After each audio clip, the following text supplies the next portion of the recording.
Kita Tungtien. Perkenalkan, saya Sesa Usman Arif alias Limbianggi.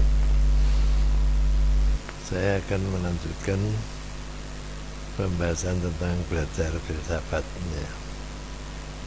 Kali ini saya akan membahas tentang syarat berdirinya negara.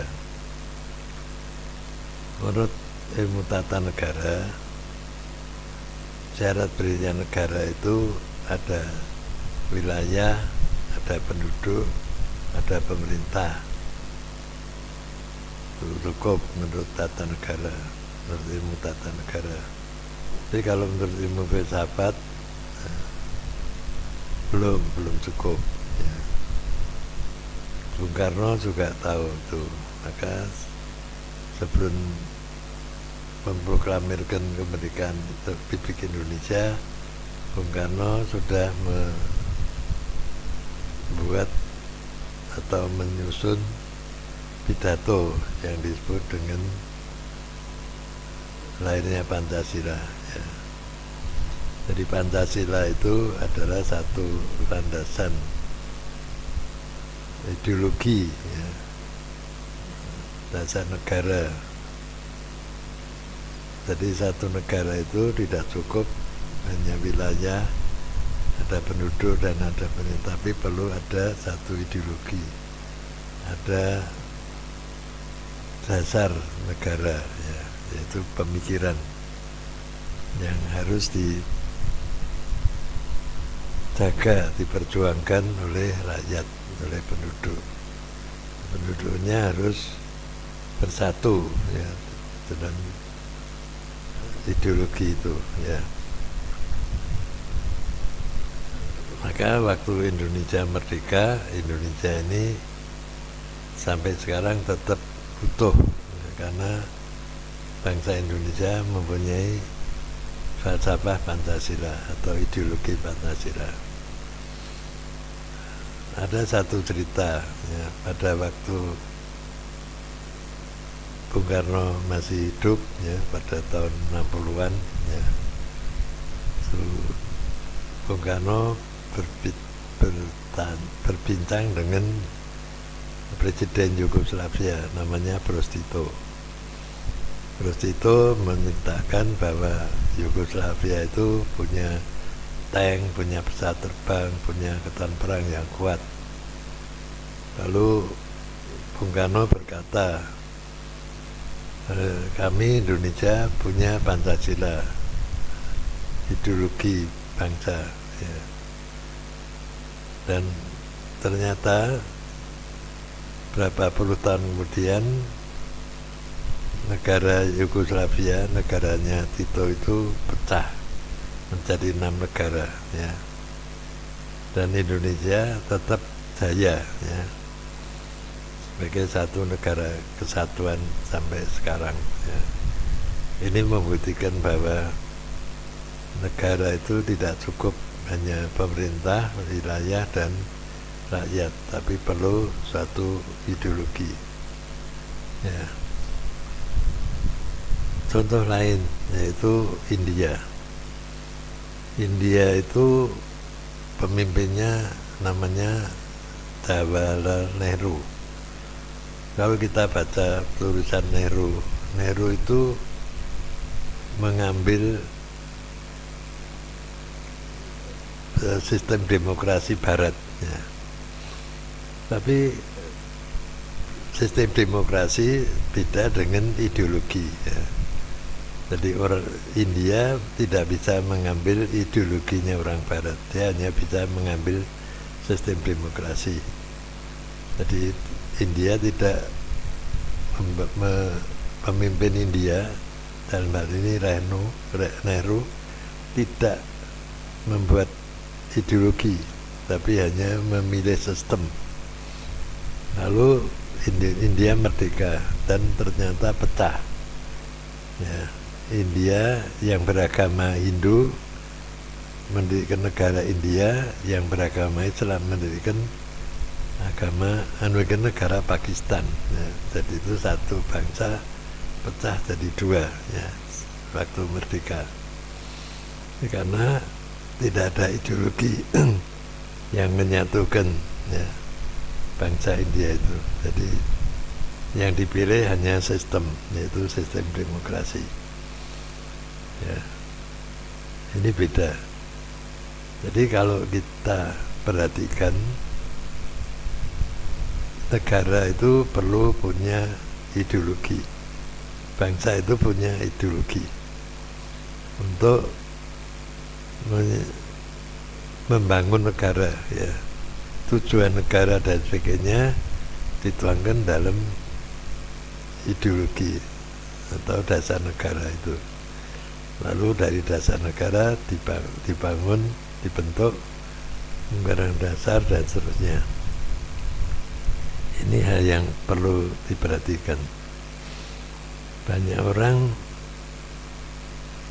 lupa ya, bahwa banyak orang tidak menyadari itu. Ya, tapi kalau kita sudah pelajari sejarah, ya, contoh yang itu tadi Yugoslavia dengan India, itu negara yang tidak membangun ideologi, tapi hanya membangun sistem dan hanya memilih sistem dan membangun ya, angkatan perang, ya. Tidak bisa, ternyata tidak bisa menjaga keutuhan negara. Ya, yang dapat menjaga keutuhan negara adalah ideologi. Ya.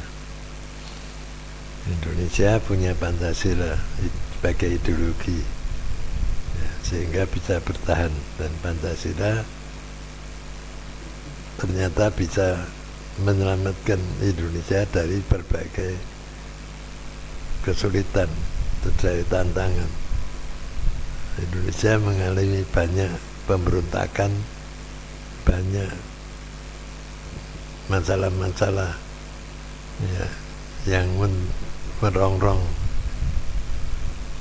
kedaulatan negara, ya, merusak, ingin menghancurkan Indonesia, Republik Indonesia, ingin memecah belah dan sebagainya, tetapi semuanya itu gagal, dan Indonesia tetap menjadi satu negara, ya, yaitu NKRI, ya, Negara Kesatuan Republik Indonesia sampai dengan sekarang.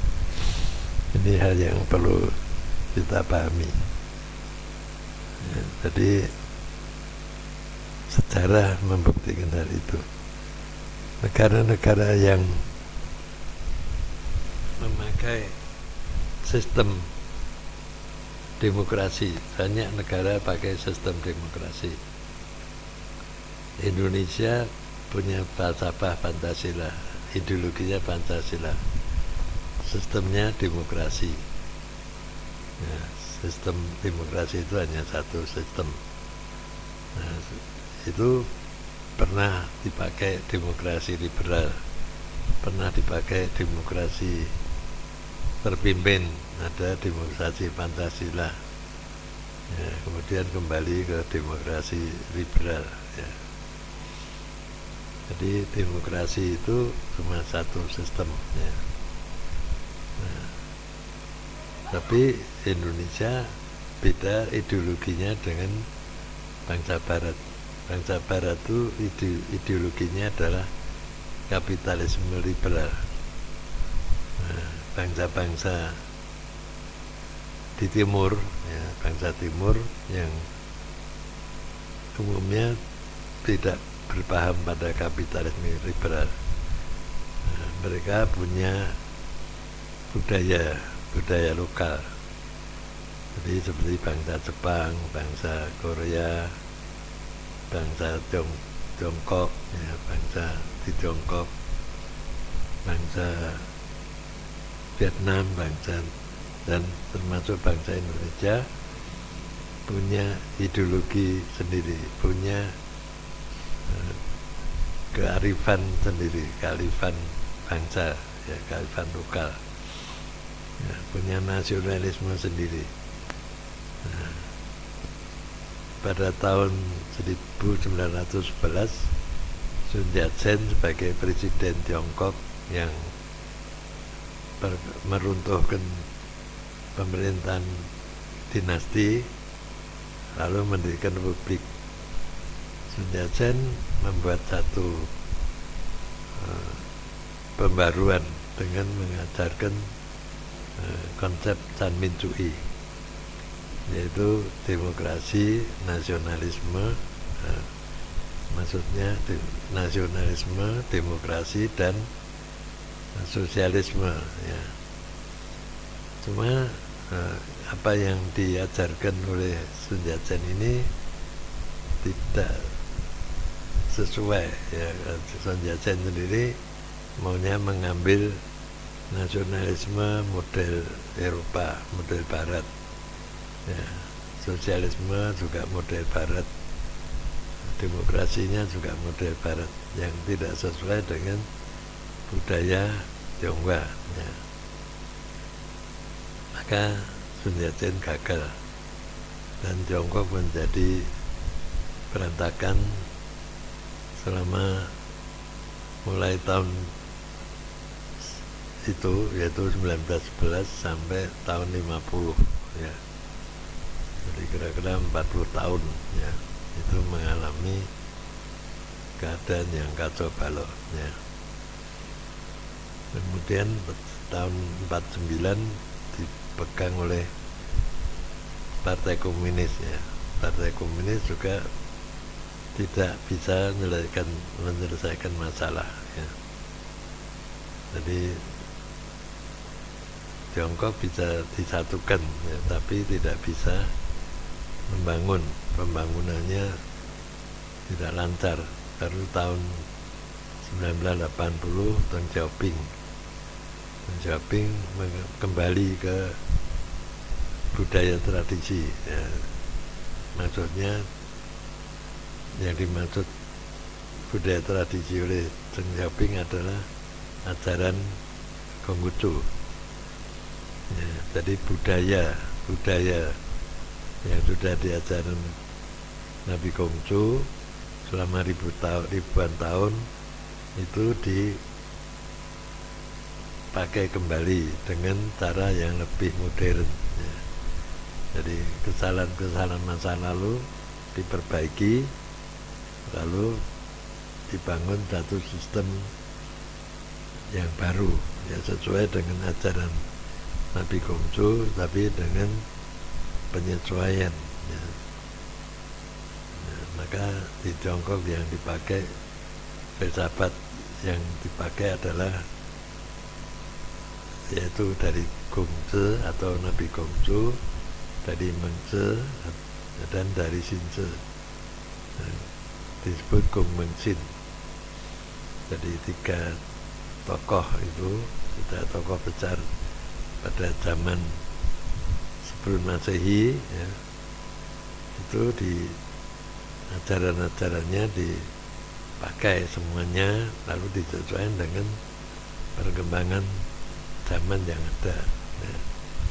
Dan ternyata cara yang dipakai itu yaitu tadi komunis, tinggal nama partainya saja komunis, tapi sistem atau ideologinya tadi ideologi budaya, ya, tidak dipakai ideologi politik, tapi budaya sebagai ideologi, yaitu disebut dengan budaya tradisi, ya. Jadi ajaran Konghucu di Tiongkok disebut budaya tradisi. Artinya semua orang wajib mempelajarinya dan memahaminya. Nah, jadi perilaku orang diatur. Yang diatur adalah perilaku orang dan cara berpikir orangnya. Jadi cara berpikir itu berkaitan dengan perilakunya.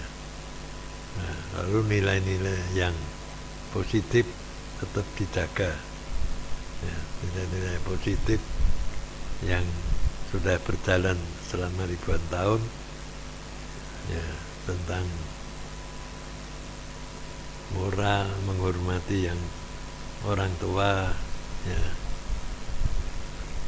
hidup rukun dalam keluarga, hidup rukun dalam masyarakat, kerjasama, ya, saling menyayangi, ya, yang diajarkan oleh Nabi Kongcu, yaitu 5 kebajikan, ya, cinta kasih, kebenaran, susila, bijaksana, dan dapat dipercaya.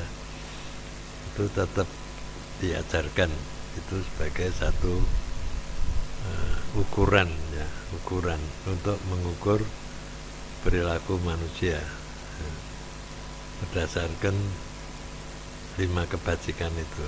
Jadi kalau kita berbuat segala sesuatu atau berpikir tentang sesuatu, maka pertama harus berlandaskan cinta kasih,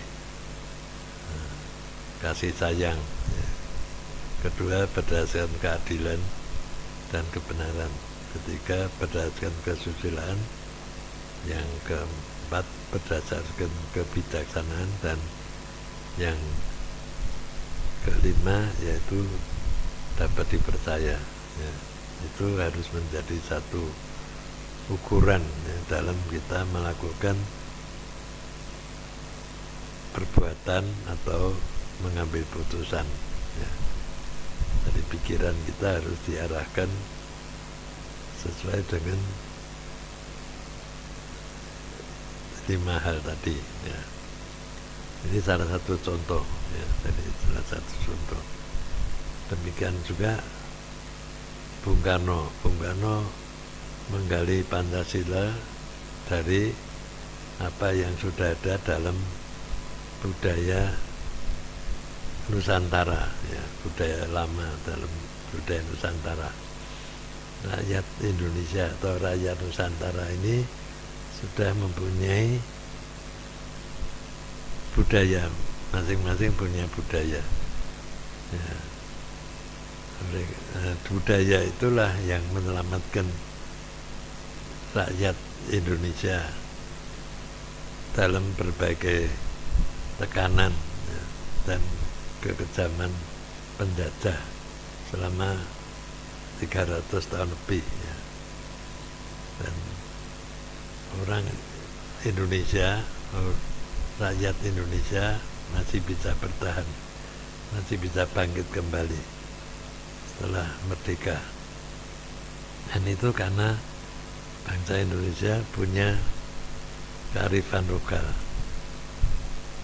Maka demokrasi Indonesia itu yang tepat adalah demokrasi multikultural, ya. Demokrasi yang saling menghormati antar suku, menghormati keperbedaan, ya.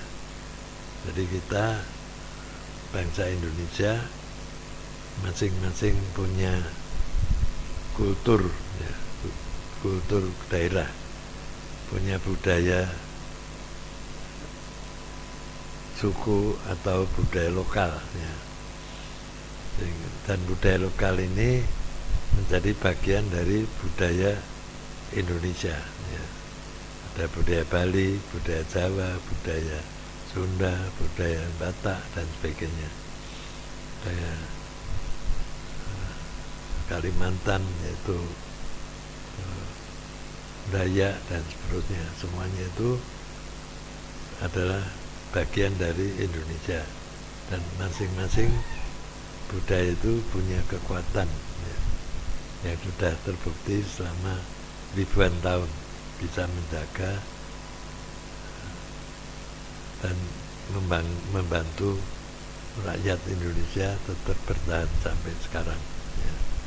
Maka itu satu contoh bahwa budaya daerah, budaya asli daerah itu tetap harus dipelajari dan dipahami dan menjadi satu kekuatan yang luar biasa yang tidak bisa diabaikan. Itu yang penting. Oleh Gus Dur maka diajarkan supaya kita mencintai budaya daerah, ya, apa yang disebut dengan multikultural, ya. Jadi demokrasi kita ini demokrasi bukan demokrasi liberal, bukan demokrasi kapitalis, tapi demokrasi yang berdasarkan multikultural, ya. Kita harus saling menghormati antara sesama masyarakat Indonesia, ya, meskipun berbeda budaya, berbeda asal usul, berbeda agama, ya, berbeda keyakinan, tapi semuanya itu harus saling menghormati, saling menghargai. Itu yang harus kita pertahankan. Dengan cara demikian bangsa Indonesia bisa bersatu. Kalau tetap bersatu, menjauhi pemikiran-pemikiran yang diskriminatif, yang berdasarkan apapun, ya, itu harus kita laksanakan. Ya, kita harus tetap bersatu sebagai satu bangsa, satu keluarga besar bangsa Indonesia untuk membangun negara Indonesia. Saya kira itu yang perlu kita perjuangkan, ya, supaya bangsa Indonesia, negara Indonesia semakin hari semakin maju dan berjaya. Sekian dulu, kita lanjutkan lain waktu. Terima kasih. Santai.